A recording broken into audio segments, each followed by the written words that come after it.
Hi, everyone. Welcome to Everyday Real English from Real Life podcast.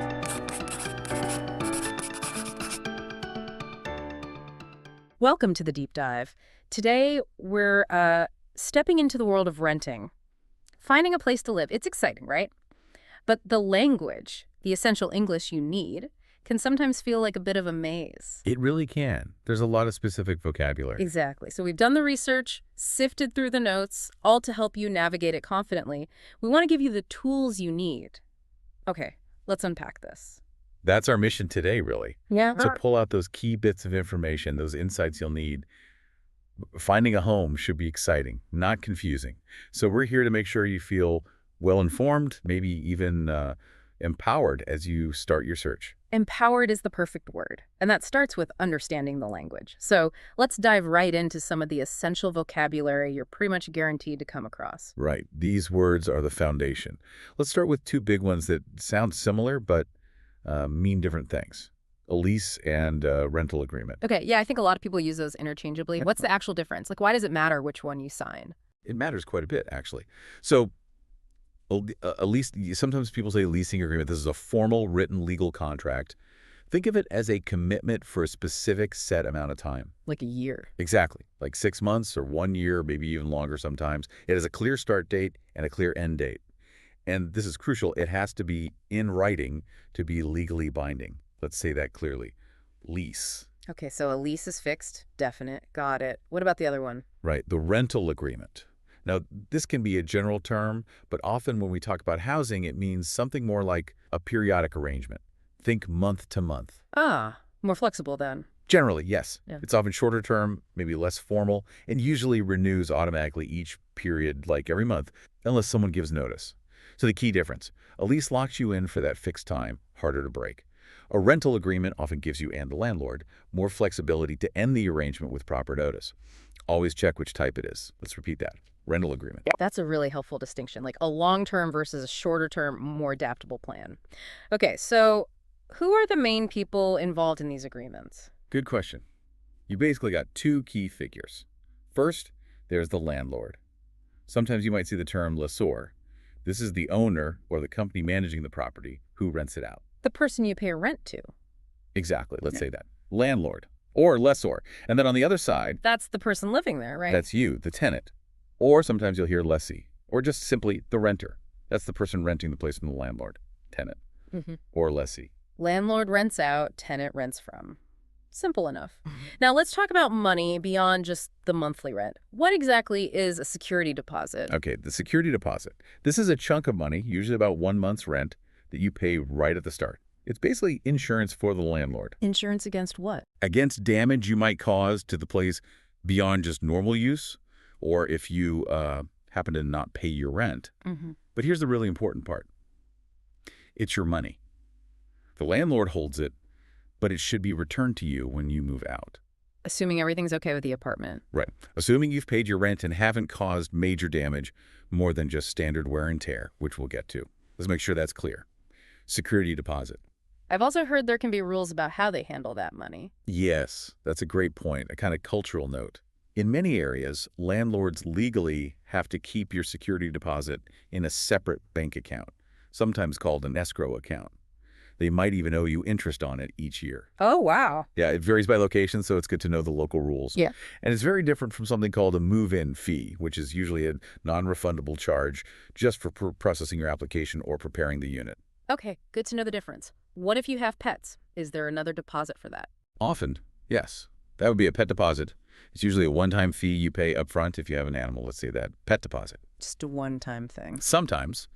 But you also need to ask if there are additional monthly pet fees or pet rent added on top of your regular rent. That's becoming more common. So always clarify both the deposit and any ongoing fees. Right, ask about both.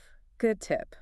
Okay, once you're in, what about basic services like electricity and water? Those are called utilities. Let's say it slowly. Utilities. These are the essential services. Electricity, natural gas, if the place uses it, heat, and water. And who pays for those? Usually the tenant sets up and pays for most utilities. You'll likely need to contact the local companies yourself. But sometimes things like heat or water might be included in the rent. It varies. So definitely ask the landlord which utilities are your responsibility. Okay, always ask. Now, what about extra features the building might have, like a gym or parking? Those are amenities. Let's repeat that. Amenities. These are the extra perks and services. Things like, yeah, an on-site laundry room, maybe parking, a fitness center, sometimes a bike storage room or a communal lounge. Nice extras to have. Definitely. But sometimes there might be an extra amenity fee to cover the upkeep of these things. So, again, something to ask about. Makes sense. Okay, another important one seems to be about protecting your own stuff inside the apartment. Yes, absolutely crucial. That's renter's insurance. Let's say that clearly. Renter's insurance. This is an insurance policy that you, the tenant, buy. And what does it cover exactly? Primarily, it protects your personal belongings, your furniture, electronics, clothes, everything if they get damaged or destroyed by things like fire, theft, water damage from a burst pipe, Right. things like that. It can also cover liability. Liability, what does that mean? It means if someone, like a guest, gets injured inside your apartment, the insurance can help cover their medical bills or legal costs if you're found responsible. Ah, okay. I think some people assume the landlord's insurance covers their things. That's a huge misconception and a really dangerous one. The landlord's insurance covers the building itself, the structure. It does not cover your personal possessions. That's why renter's insurance is so important. Many landlords actually require you to have it now as part of the lease. So it protects your stuff and protects you from lawsuits. Got it. What if your plans change mid-lease? Like you need to move out early? That situation often involves something called a sublease or sublet. Let's say those. Sublease. Sublet. This is when you, the original tenant, find someone else to rent your apartment from you for the remainder or part of the remainder of your lease term. So you find a replacement tenant. Pretty much. This new person is called a sublessee or subtenant. Maybe you have a year-long lease but get a job offer elsewhere after 6 months. You might try to sublet for the remaining 6 months. Can anyone just do that? Oh, good question. Almost always no. You absolutely need your landlord's written permission first, and usually you're still ultimately responsible. If your subtenant doesn't pay the rent, the landlord can often still come after you for it. You're still on the hook. Okay, so it needs landlord approval and you're still responsible. Important details. One last term, this comes up a lot when moving out, right? Wear and tear. Yes, wear and tear. This is key when talking about getting your security deposit back. It refers to the normal, minor declining condition that happens just from living somewhere over time. Like what sort of things? Think small scuff marks on the paint from furniture, maybe carpets looking a bit flattened in walkways, minor fading of paint, just the results of everyday living. And the landlord can't charge you for that. Generally, no. Deductions from your security deposit should only be for damage beyond this normal wear and tear. Things like, big stains on the carpet, holes in the wall, broken appliances due to negligence that's damage, not wear and tear.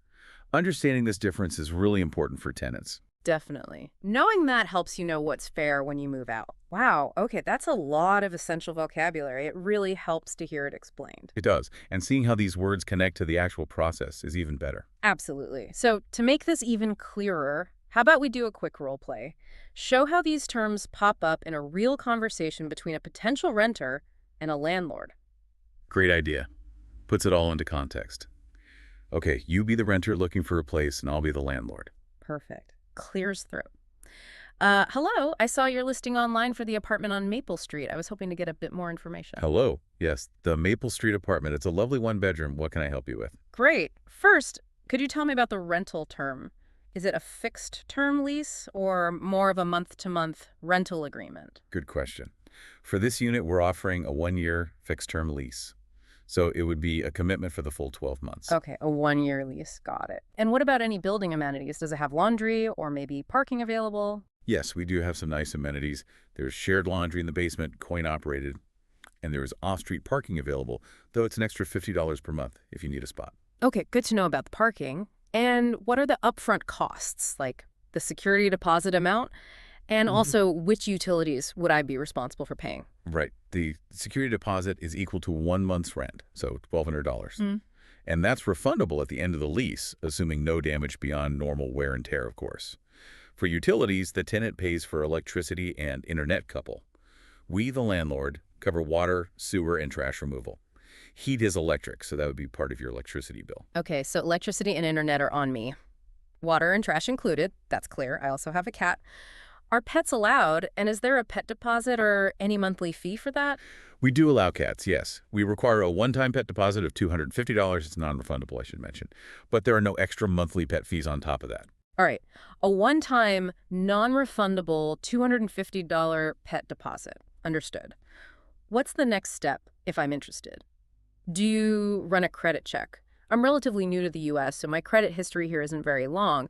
Would I possibly need a cosigner? Yes, we do require an application, and that includes consent for a credit check and background check. We look at income and rental history, too. Given that you're new and might not have an established U.S. credit file, having a cosigner or a guarantor, as they're sometimes called, might be necessary. That's someone who meets our financial requirements and agrees to be responsible for the rent if, for any reason, you can't pay. Okay, that makes sense. I might have someone who could do that. One last thing. Do you require tenants to have renter's insurance? Yes, we do require all our tenants to carry renter's insurance. It's stated in the lease agreement. It's really for your own protection, as our building insurance doesn't cover your personal belongings. You'd need to provide proof of insurance before moving in. Got it. Renter's insurance is required. Thank you. This has been really helpful. I'd definitely like to see the apartment if possible. When could the term of the lease start, potentially? The current tenant moves out at the end of this month, so it would be available starting the 1st of next month. We can definitely schedule a showing for you. How about Tuesday afternoon? Tuesday afternoon sounds great. Thank you so much. You're welcome. Looking forward to meeting you. See? That little exchange used so many of the terms we just discussed. It really shows how they fit into a natural conversation. Exactly. And being familiar with them just makes that whole interaction smoother, less intimidating. You know what questions to ask, and you understand the answers you're getting. Okay, so we've got the vocabulary down. But here's where it gets really interesting. Renting isn't just about words, right? There are practical things, cultural norms, even legal aspects you need to be aware of. What are some key tips beyond the definitions? Absolutely. This is where knowing the unwritten rules or the standard practices really helps. First off, let's go back to that lease. I cannot stress this enough. Read it. Read the entire thing before you sign. Every single word. Even the boring parts. Every single word. It's a legal contract. Ideally, it should be written in, reasonably plain language, easy to read, clearly presented. Be cautious if you see lots of really tiny fine print or super complex legal jargon that's hard to understand. Important stuff might be hidden there. Transparency is key. So look for clarity and don't be afraid to ask questions if something isn't clear before you sign. Precisely. And on the money front, just to reiterate, Here. know the difference between a refundable security deposit and potentially non-refundable fees like move-in fees or application fees. Ask specifically, is this fee refundable? Good practical tip. What about once you're actually living there? What are your rights as a tenant? Okay, this is really important. You have fundamental rights. One is the right to quiet enjoyment. Basically, you have the right to live peacefully in your home without constant, unreasonable disturbances from your landlord or even other tenants. So they can't just show up whenever they want? No. That leads to the next point, landlord entry. This is a big cultural point. In most English-speaking places, your landlord needs to give you proper notice before entering your apartment, usually 24 hours, often in writing, and for a specific valid reason, like repairs or showing the unit near the end of your lease. And not just barge in. Right. They should knock first, and entry is typically restricted to reasonable daytime hours unless it's a true emergency like a fire, a major leak, something urgent. Entering without notice or cause could be considered trespassing. Your home is your private space. That's a really important protection. What else? Another big one is the warranty of habitability. This is usually an implied right, meaning it doesn't always have to be written in the lease.